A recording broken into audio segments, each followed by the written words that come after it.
Boys and girls, it's your boy Young King Cookson here today with another Drewzy Thursday, because we definitely haven't missed one. Drewzy, today we have an idea brought to you by you, and it is our first time All Australians in 2020, our top 5 most likely. So it's not, oh, Dustin Martin's likely to make it, it's a bit that bold. 5 should have got in! Players that we think are likely to make the side that haven't made it before. So, Drewzy, correct. Without further ado, why don't you get us started with who you have at number 5? At number 5, I have, drumroll please, Brad Shepherd, West Coast Eagles. Yeah, I don't mind that. He was snubbed last year, big time. He was. He's a great modern day sort of half-back, or back pocket. I don't know exactly where he plays. He's a backman, basically. He's a silky backman as well, got good skills. He is, good distribution, very, very good player. Honestly, he is in a backline with Barras, McGovern and Shannon Hearn. Yeah, so very good. It's hard to stand out when you're in a side like that, but he is a very good player who I think will make the All-Australian squad in 2020. Who's your number 5, Cookson? Number 5, I have Brad as well. I've got Bradley Hill. Ooh! One of okay. I reckon 5 might be a bit low for him, but let's see if he comes in on my list. Yeah, your reaction makes me think that 5 maybe is a bit low for what you think, but I think already, like, obviously he's only played 2. Obviously he was good. You watched him all last year. Good, very good last year. But he was in a team that didn't win that many games. Oi, dickhead! No. Don't say that. No, that's mean. Oi, dickhead.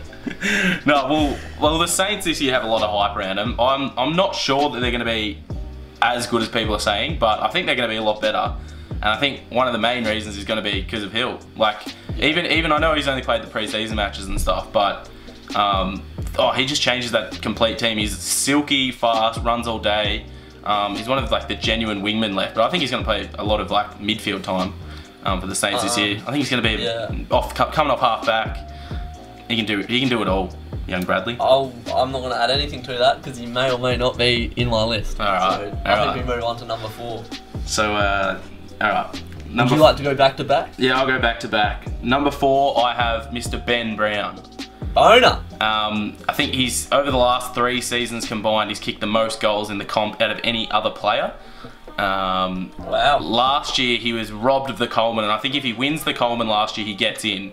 Ahead of Some Jeremy would say Cameron. that he was stiff not to get in. Yeah, there we go. Boner. He was stiff, young boner. Yeah. Continue. Hey, what? Continue. Yeah. I don't think he's a better player than Jeremy Cameron, but I think he had a more consistent season than Jeremy Cameron, but maybe not, because Jezza kicked 25 goals in the last game and won the Coleman. But I think Ben Brown is cementing himself as a genuine goal kicker.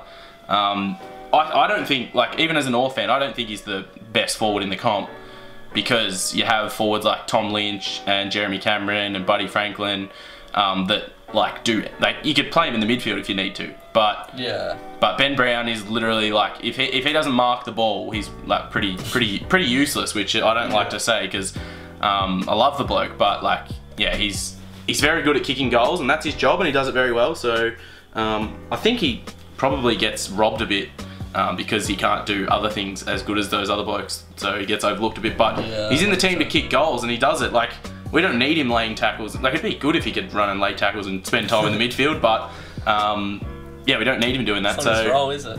Yeah, no, I think he's a chance this year if he gets healthy, because I think he's injured at the moment, but. Yeah, I think he's guaranteed to have another 60+ goal season. So, yeah, Boner's going to make the team. Of our own team's players, I'm going to say Luke Ryan from the Fremantle Dockers. Now, Lukey Ryan, I don't want to put disrespect on him. Is he the one that had the blonde hair last year? He did have the blonde hair. He did have the blonde hair last year. All right, lovely. Continue. Well, he honestly probably Freo's most important player. Yeah. He played I think he played every game for us last year, and I remember against the Saints when I think we only won by about 4 points or something like that. He won, he had a mark. He was the last defender back and took a contested mark, and no one talked about it. But I was losing my shit. If you watch my vlog, I lose my shit when he takes that mark. But it's just so important. like always plays an 8 out of 10 game. He never Yeah. has an off game. Well, from what I've seen anyway. Does he take the team's best forward? No, so he'll probably like if we played Brisbane, he'd probably take like fucking Charlie Cameron. Charlie who? Charlie Cameron. Charlie Cameron. Yeah, Charlie Cameron. Yeah. So he's like a like a Tom Stewart sort of type. Sure, we'll go with Tom Stewart sort of type. But yeah, like honestly, like always goes back with the flight. Puts his head where most people wouldn't put their foot, mate. He is a rough little boy. Solid kick as well. Like he set up Michael Walters for the game-winning point against Brisbane. Like, Lovely. Quick, just everything you want in a small sort of defender, really. I didn't know. Defender, Yeah, is he? I thought he was a key defender. I don't know anything about him, but yeah, if he's similar player to Brad Shepherd. But wow, really? Yeah. Oh, I didn't know that. So who are your two key defenders in a? Like Joel Hamling, Alex Pearce, they're both elite, and then Luke Ryan, Nathan Wilson. Yeah, that's the sort of backline structure. Alright, I fucks with that. Yeah, he's probably one that, you know, if he doesn't play for your team, you don't appreciate how good he is. Exactly. Yeah. Same as Robbie Tarrant, but that's for another video. Should I go back to back? You go back to back. Number 3. I've got the boner at number 3. So Boner Brown, yeah, lovely. I mean, so I think he's actually kicked over the last 3 seasons the most joint goals. No, yeah. You know more about the boner than me, and you've already said your piece on the boner. Oh, so I I'm know. going to say number 3. Obviously, he would have. You said, didn't you? He would have got All Australian if Jeremy Cameron didn't have that famous game against Gold Coast. Wasn't Which it? I think it makes sense to have the Coleman medalist in the Australian team, but it's just a bit bizarre that he's 2 goals or whatever off being All Australian, which is whack. Number 3, I've got Josh Dunkley. Yeah, you're a big fan of the dunker. Oh, I love Josh Dunkley. He's he's probably one of my favourite players in the comp. Wow. I would have when I was making this list, I was like tempted to put him number 1, but because he's a midfielder and there's so many good midfielders, I'm like, hard to get into. Putting him number 1 is hard when Dusty, Fife, Martin, and Cripps and Dangerfield Dusty, Fife, Martin. What did I say? Yeah. Dusty, Fife, Cripps, and Dangerfield. That's 4 spots that they could not even play the whole season. They're going to make it because the AFL's got the Bond. They're just guys that are just, as long as they average their 20 touches a game, they're just going to make it. Which is BS. No. They're good very good players, and they deserve all they get. But come on. Get the dunk in there. Yeah, Switch I think Dunkley's. Oh, I don't know. People reckon Bond's the best player in the league, and I reckon Dunkley's just about as good as him. Really? Yeah. See, I don't know much about the dunk meister. Oh, he's just sick. I just love him. He's such a good little boy as well. I love his interviews. He seems like a good lad. Like, he just seems like just a, genuine bloke. Yeah, he's a stud, and I reckon he's going to be a reason that Doggies team is very good this season. And there you go. I back that in. I trust your opinion, Cookton. I think he's still pretty young as well. Like, so I reckon he's a Brownlow chance. Possibly this year, probably not. But in a few years, I reckon we could definitely be seeing Josh Dunkley as the best player in the league. So definitely best player at Bulldogs, you reckon? Not definitely, like... Or like arguably? I reckon there's definitely a conversation. I don't even think Bulldogs fans would think he's their best. I think... but they've also got McRae there, who's a superstar ball winner. Yeah, see, I know McRae and Bont are like the killers, but... you just look at this... Well, it's always McRae and Dunkley are racking up more touches than the Bont, to be honest. But Bont's got that little bit of X factor about him where he can go forward, he can go back, he's silky, he's tall. They sort of always are in the midfield, aren't they? Yeah, but Dunkley's pretty tall as well, so yeah. No, I think you'd be safe to say Bont's the best player, but I don't think Dunkley's too far off. Yeah, watch this space. Watch this space, yes. Right, number 2. Number 2. Go back. Oh, am I gone? Oh, yeah, I'll go back to back.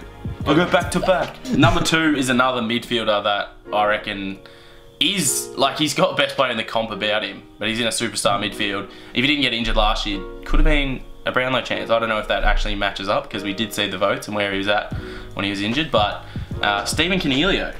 Stephen Cornelio. I reckon he's probably, which is weird to say, I reckon he's probably the 3rd or 4th best player in his team, but possibly the best player in the comp. Oh, it doesn't make sense, does it? No. Well, it's weird because, like, I look at Jeremy Cameron and I go, he's probably the Giants' like most important player. Yeah. But then again, like Kelly, Cornelio, Whitfield, they're all like better footballers than him.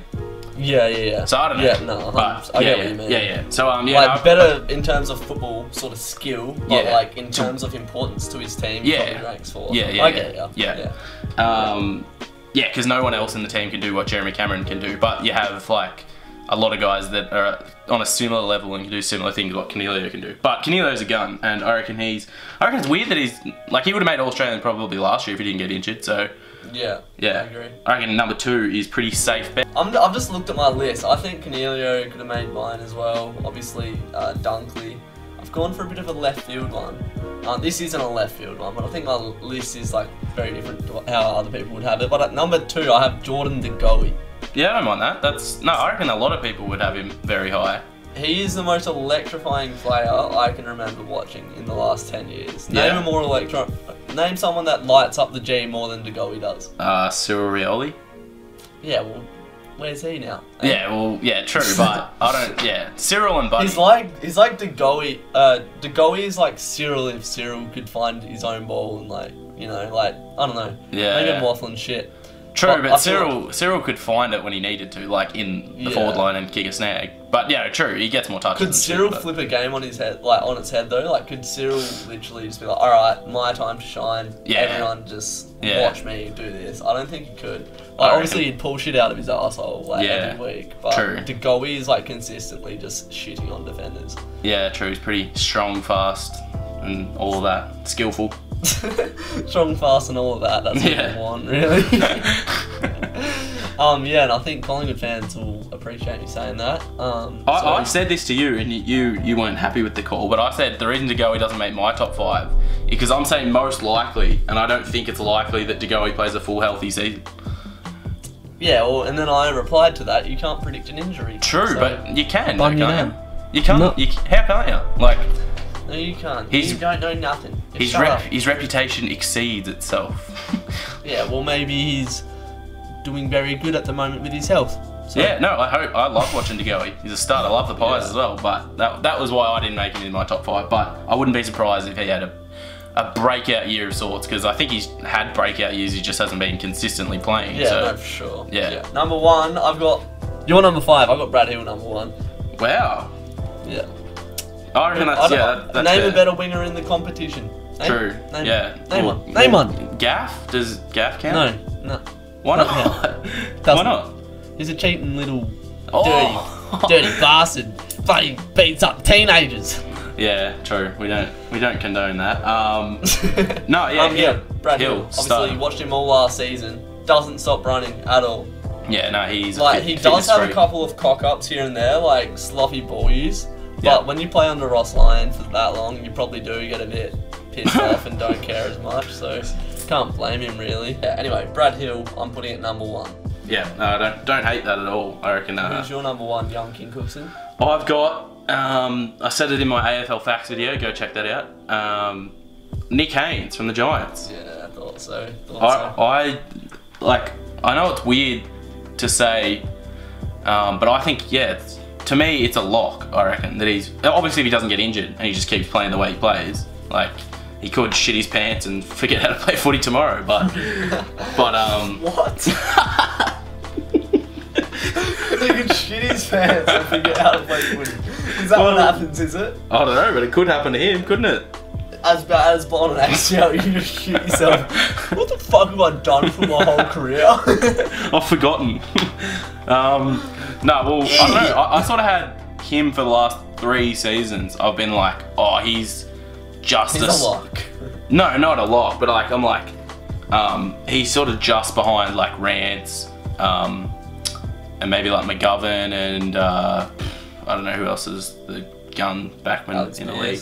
Harris Andrews. Yeah, well, Harris Andrews. I think he's a better player than Harris Andrews, but obviously Harris Andrews, he deserved all he got last year because he was a very, very good player. But no, Hainsey, he's I just reckon he's so versatile. Like you could play him out in a wing, but you could also play him on the team's best forward. Yeah, right. I haven't watched much GWS. I thought he was sort of like a half-back flank sort of. Yeah, well, he was drafted to be like a wingman sort of forward back, but he sort of put on a few kegs and just became an absolute beast, one-on-one defender. So like, he still could. Like he's really good overhead, really good one-on-one. He sort of just does what you need him to do. Like there's games where he'll take the best forward, and there's games where he'll take guys like Charlie Cameron. So very versatile, can do it all. Yeah, I think he's the best backman in the comp. Really, maybe behind McGovern. Behind McGovern, I reckon he's. And I reckon it's probably stiff for Dill Grimes, because Dill Grimes is probably very close after his season last year. But yeah, I'll probably, going into this season, I'll probably go McGovern, Grimes, and then Haynes. Yeah. But I could see Haynes becoming the best backman in the comp. Alright, there you have it. That is some locks for all Australian first timers. Guaranteed. There's going to be, I don't know how many players combined, but they're all making it because we're smart and we're all going to make it.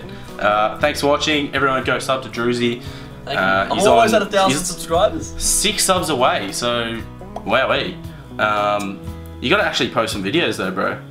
I know. 2 weeks. I will. You're too much of a perfectionist. You just gotta chuck some shit out. Just I go to uni. I have a job. Yeah. I was gonna say I have a life, but I don't. So. There you go. Drewzy's going to be posting 2 videos a week throughout the AFL season. That's facts. That's facts. 1 or 2 videos a week. One a week. That deserves a sub. Drop a sub. Thanks for watching, everyone. Your mum can kiss my dad. What? Drop a sub or I'll kiss your dad. That's not good for anyone. Drop a sub or I'll kiss your dad. And love you. Bye. See you later.